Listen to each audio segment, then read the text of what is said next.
Good morning students.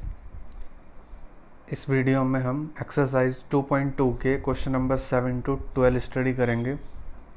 इससे पहले हम क्वेश्चन नंबर 1 to 6 कर चुके हैं।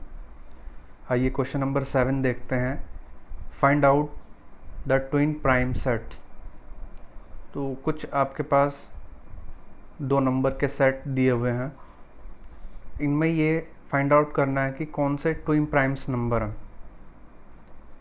तो ट्विन प्राइम नंबर की हम डेफिनेशन पढ़ चुके हैं इससे पहले वीडियो में, आगे एक बार फिर से उसको रिवाइज करते हैं। ट्विन प्राइम नंबर क्या होता है? दो ऐसे नंबर का पेयर होता है जो दोनों प्राइम होते हैं और दोनों में 2 का डिफरेंस होता है। सॉल्यूशन देखते हैं। Twin primes are a pair of prime numbers that differ by 2। दो प्राइम नंबर होते हैं जिनमें 2 का डिफरेंस होता है। तो इनमें हम देख सकते हैं, एक तो फर्स्ट 5 2, ये दोनों प्राइम नंबर तो हैं लेकिन दोनों में 2 का डिफरेंस नहीं है।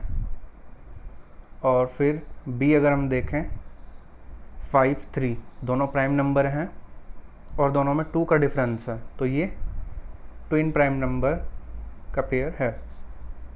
तो जो ट्विन प्राइम नंबर के पेयर हैं उनको हमने यहाँ पे लिखा है।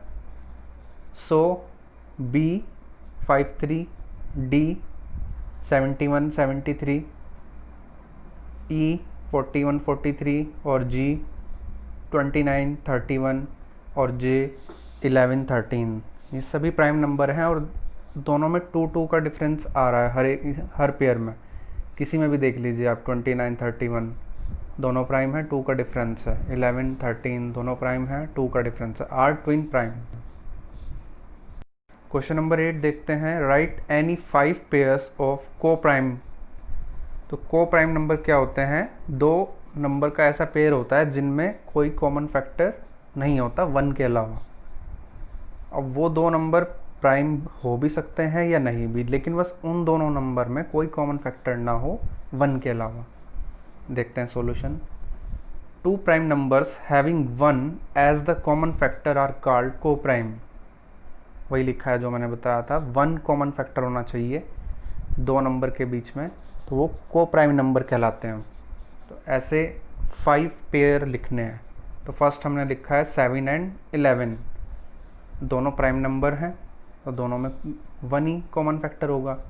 3 एंड 5, ये भी दोनों प्राइम नंबर का पेयर हमने लिया है। अब ये देखिए 4 एंड 15, ये दोनों प्राइम नंबर नहीं है, लेकिन 4 और 15 में कोई कॉमन फैक्टर नहीं है। मतलब 4 2 से डिवाइड होता है लेकिन 2 से 15 नहीं होता। 15 3 से डिवाइड हो जाता है, 3 से 4 नहीं होता। तो दोनों में कॉमन फैक्टर केवल 1 ही है। 3 और 10, इनमें कोई कॉमन फैक्टर नहीं है। 8 एंड 15, इनमें कोई कॉमन फैक्टर नहीं है। तो ये को प्राइम नंबर्स के एग्जाम्पल हैं 5। आइए क्वेश्चन नंबर 9 देखते हैं। State whether the following sentence are true और फॉल्स। ट्रू फॉल्स बताने हैं। और जैसे कि हमारे पास क्वेश्चन नंबर ए है, 2,31,564 इज़ डिविजिबल बाय 2 3 एंड 4। क्या ये 2 3 4 से डिविजिबल है? तो इस क्वेश्चन को करने से पहले आइए हम कुछ रूल्स देख लेते हैं, डिविजिबिलिटी रूल्स। तो ये हमारे पास कुछ रूल हैं, कोई नंबर किस नंबर से डिवाइड हो जाता है। हम डायरेक्ट बिना डिवाइड किए भी हम ये चेक कर सकते हैं। बस ये चेक कर सकते हैं कि ये इस नंबर से डिविजिबल है या नहीं। तो ए रूल क्या कहता है? A number is divisible bye 2 if last digit is 0 2 4 6 और 8।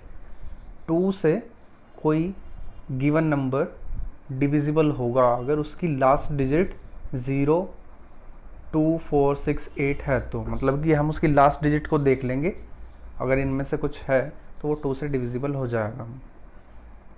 ज़रूरी नहीं है कि हम उसको पूरा डिवाइड करके देखें, लास्ट डिजिट देख कर ही हम बता सकते हैं। बी रूल कहता है a number is divisible by 3 if the sum of the digits is divisible by 3।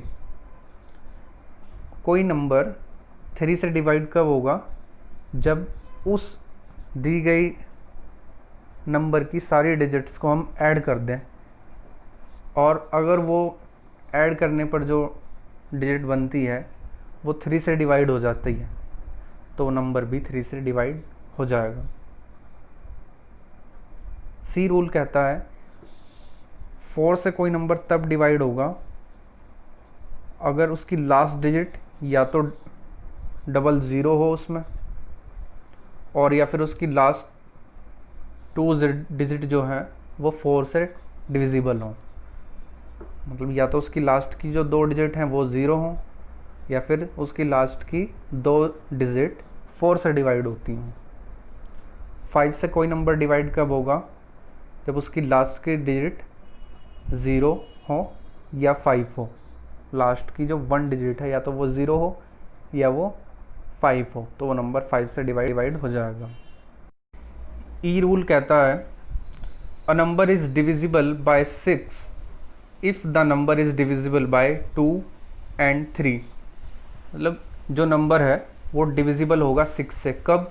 अगर वो नंबर 2 से और 3 से डिविजिबल है तो। मतलब एक नंबर दिया गया है, कहा गया है कि चेक कीजिए कि ये 6 से डिवाइड हो जाएगा या नहीं, तो आप उसको 2 से देख लेंगे। अगर वो 2 से डिविजिबल है तो फिर 3 से देख लेंगे। अगर वो 2 और 3 दोनों से डिविजिबल है तो आप कह सकते हैं कि हाँ ये नंबर 6 से डिविजिबल है। एफ रूल देखते हैं। A number is divisible by 8 if the last 3 digits are divisible by 8। कोई नंबर 8 से डिवाइड तब होगा जब उसकी लास्ट की 3 डिजिट 8 से डिवाइड होंगी। मतलब कितना ही बड़ा नंबर दिया गया है, आप उसकी लास्ट की 3 डिजिट चेक कर लीजिए, वो 8 से डिवाइड हैं तो वो नंबर 8 से डिविजिबल है। जी देखते हैं। A number is divisible by 9 if the sum of the digit is divisible by 9। ये बिल्कुल 3 के रूल की तरह है, जैसे 3 से चेक करते थे हम। तो इसमें क्या है कि जो नंबर आपके पास दिया गया है उसकी सारी डिजिट को ऐड कर दीजिए। सारी डिजिट को ऐड करने पर जो डिजिट हमें मिलेगी, अगर वो 9 से डिविजिबल है तो दिया गया नंबर 9 से डिविजिबल होगा। H a number is divisible bye 10 if the last digit is 0। अगर किसी नंबर की लास्ट डिजिट 0 है, मतलब कम से कम एक 0 भी आ रही है, तो 10 से डिवाइड हो जाएगा। आई देख लेते हैं। To check divisibility test by 7 take the last digit of the number, double it and subtract it from the remaining number. तो 7 से चेक करने के लिए क्या करते हैं, किसी भी नंबर की लास्ट डिजिट ले लेते हैं और उसको डबल करते हैं, और जो बचा हुआ नंबर है उस लास्ट डिजिट के अलावा उससे उसको माइनस कर देते हैं। फिर क्या कहता है आगे, if the answer obtain is 0। अगर वो सब्ट्रैक्ट करने पर 0 आता है, और या फिर अ नंबर डिविजिबल बाय 7, या फिर जो नंबर आता है वो 7 से डिविजिबल होता है। The original number is divisible bye 7। तो जो पहला नंबर था पूछा गया था वो 7 से डिविजिबल हो जाएगा। अगर ऐसा नहीं होता है, ना वो 0 आता है ना वो 7 से डिवाइड होता है, तो वो डिविजिबल नहीं होगा दिया गया number. The process can be continued till we reach a smaller number. मतलब लास्ट की डिजिट को डबल किया और रिमेनिंग डिजिट से माइनस किया, अगर वो अभी भी बड़ा नंबर है तो इस प्रोसेस को आगे हमें कंटिन्यू करना पड़ेगा छोटे नंबर तक पहुंचने के लिए। जे देखते हैं। A number is divisible by 11 when the difference between the sum of every digit in the odd place and every digit in the even place of that number is 0 और multiple of 11। तो इसमें 11 से check करने के लिए क्या बताया है कि एक जो हमारे पास नंबर दिया गया है उसकी जो ऑड प्लेस के डिजिट हैं और जो इवन प्लेस के डिजिट हैं, दोनों को अलग अलग ऐड कर लीजिए और उनका डिफरेंस चेक कीजिए। अगर उनका डिफरेंस 0 हो या फिर वो 11 का मल्टीपल हो तो दिया गया नंबर 11 से डिविजिबल होगा, अदरवाइज नहीं। सम मोर डिविजिबिलिटी रूल्स। तो रूल 1 देखते हैं। इसमें यह बताया गया है कि अगर एक नंबर दूसरे नंबर से भी, एक के अलावा दूसरे नंबर से भी डिवाइड है तो इसमें कुछ और समझाया गया है। 36 है जैसे हमारे पास, 36 आप जानते हैं कि 12 से डिविजिबल है, 12 4 जा 36। तो 12 के फैक्टर 1 2 3 4 और 6 होते हैं, तो 12 के फैक्टर से भी ये डिवाइड है ऑलरेडी।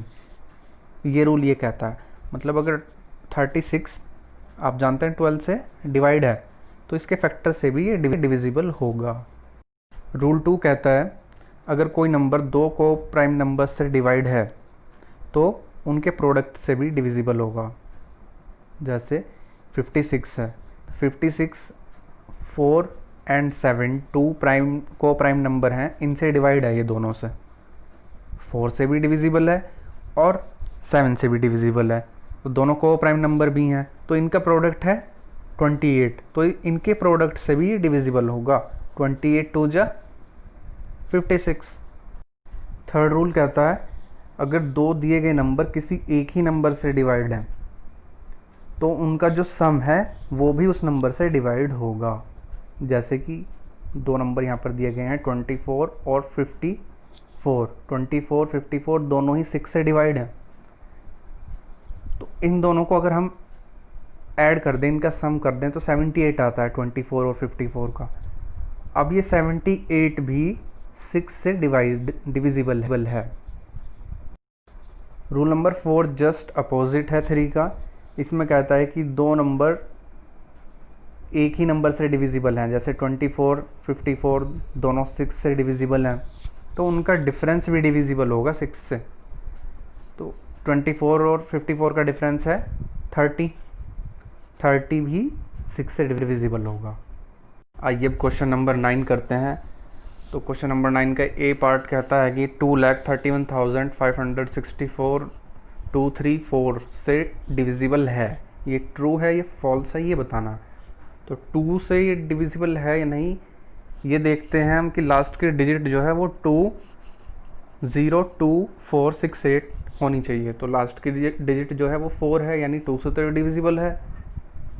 और 3 से देखने के लिए हम इन सब नंबर को ऐड कर देते हैं और फिर देखते हैं वो 3 से डिविजिबल है या नहीं।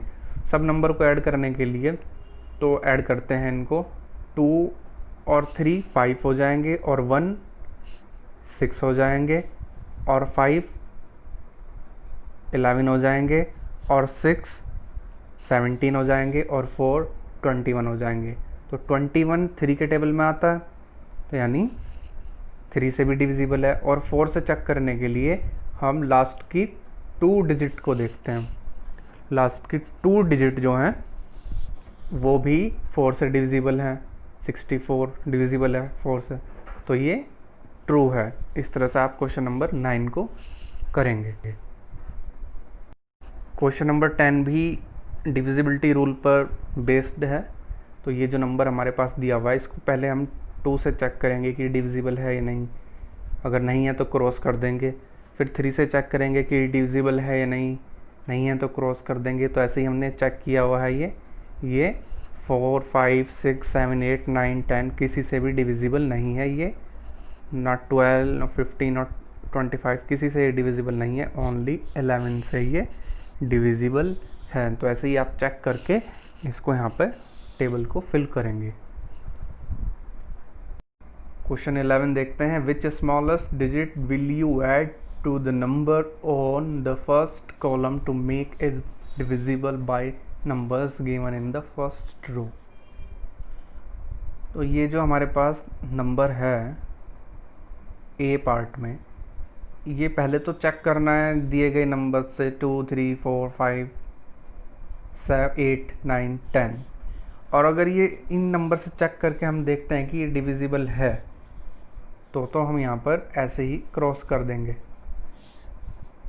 क्योंकि इसमें कहा गया है कि अगर ये डिविजिबल नहीं है तो क्या नंबर हम इसमें ऐड करें कि ये इस नंबर से डिविजिबल हो जाए। अगर डिविजिबल है तो क्रॉस कर देंगे, अगर नहीं है तो फिर ये पता करेंगे कि क्या इसमें ऐड करें कि ये 2 से डिविजिबल हो जाए। चलिए अब इसको देखते हैं। 2 से डिविजिबल करने के लिए, डिविजिबल होने के लिए लास्ट के डिजिट 0 2 4 6 8 होनी चाहिए। लास्ट के डिजिट इसकी 6 है तो 2 से तो डिविजिबल है। 3 से डिविजिबल होने के लिए इन सबको ऐड कर देते हैं।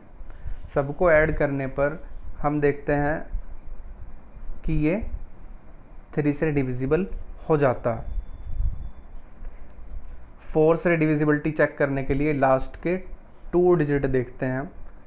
तो हम देखते हैं 76 जो है वो भी 4 से डिवाइड है। अब 5 से अगर हम देखें, 5 से देखने के लिए लास्ट की डिजिट 0 होनी चाहिए या 5 होनी चाहिए, वो तो नहीं है। लास्ट की डिजिट तो इसकी 6 है, तो 6 में अगर हम 4 ऐड कर दें तो ये 0 हो जाएगा लास्ट की डिजिट, तो हमने लिख दिया यहाँ पर 4, इसलिए हमने यहाँ पर 4 लिखा है। अब 8 से चेक करते हैं। 8 से क्या चेक करते हैं? 8 से चेक करने के लिए लास्ट की जो 3 डिजिट हैं वो 8 से डिवाइड होनी चाहिए। अब लास्ट की इसकी 3 डिजिट देखिए आप, क्या 876 डिवाइड है 8 से? नहीं। अगर हम इसमें 4 ऐड कर दें तो ये 876 4 ऐड करने पर 8 से डिवाइड हो जाएगा। 9 से चेक करते हैं। 9 से चेक करने के लिए इन सभी डिजिट को ऐड कर देंगे, फिर देखते हैं कि 9 के टेबल में आती है नहीं, 9 से डिविजिबल है या नहीं, तो 9 से डिविजिबल है। फिर हम 10 से चेक करते हैं। 10 से चेक करने के लिए हम देखते हैं कि लास्ट के डिजिट 0 होनी चाहिए, वो नहीं है, वो फिर हम इसमें 4 ऐड करेंगे तो लास्ट की डिजिट 0 हो जाएगी, इसलिए हमने यहाँ पे 4 लिखा है। तो बी पार्ट ऐसे ही आप करेंगे इसका। आगे क्वेश्चन नंबर 12 देखते हैं। Right any 2 4 digit numbers that are divisible by the following. 2 number लिखने हैं और 4 डिजिट के होने चाहिए, वो जो नंबर दिया हुआ है इनसे वो डिविजिबल हो, यानी 3 से डिविजिबल हो, ऐसे 2 नंबर लिखें 4 डिजिट के। एक हमने लिखा है 1002 और लिखा है 1005, दोनों ही 3 से डिविजिबल हैं। आप इनके डिजिट को ऐड कर दीजिए, 1002 तो 3 हो जाएगा, 3 से डिविजिबल है। आप 1005 की 4 डिजिट को ऐड कर दीजिए, 1005 6 आ जाएगा, 6 3 से डिविजिबल है। ऐसे ही फिर हमने डी किया है। डी में चेक करना है कि 2 और 3 से डिविजिबल हो, ऐसा नंबर 2 नंबर बताने हैं 4 डिजिट के। तो हमने 1 लिखा, हमने 3000। अब 2 से देखो लास्ट में 0 आ रही है, तो 2 से भी डिविजिबल है। अब इसकी 4 डिजिट को ऐड कर दो, 3 आता है, 3 से भी डिविजिबल है। 6000 लास्ट की डिजिट 0 है और 4 डिजिट ऐड कर दो 6, 3 के टेबल में आता है, 3 से भी डिविजिबल है। फिर ऐसे ही हमने एच पार्ट किया है। 5 और 10 से डिविजिबल हो ऐसे 4 डिजिट के 2 नंबर बताने हैं। तो 5000 लास्ट में 0 आ रहा है तो ये 5 से भी डिविजिबल है, और लास्ट में 0 आ रहा है तो ये 10 से भी डिविजिबल है। ऐसे ही 1000 5 से भी डिविजिबल है और 10 से भी डिविजिबल है। बाकी बचे हुए पार्ट्स जो हैं वो आप इसके करेंगे।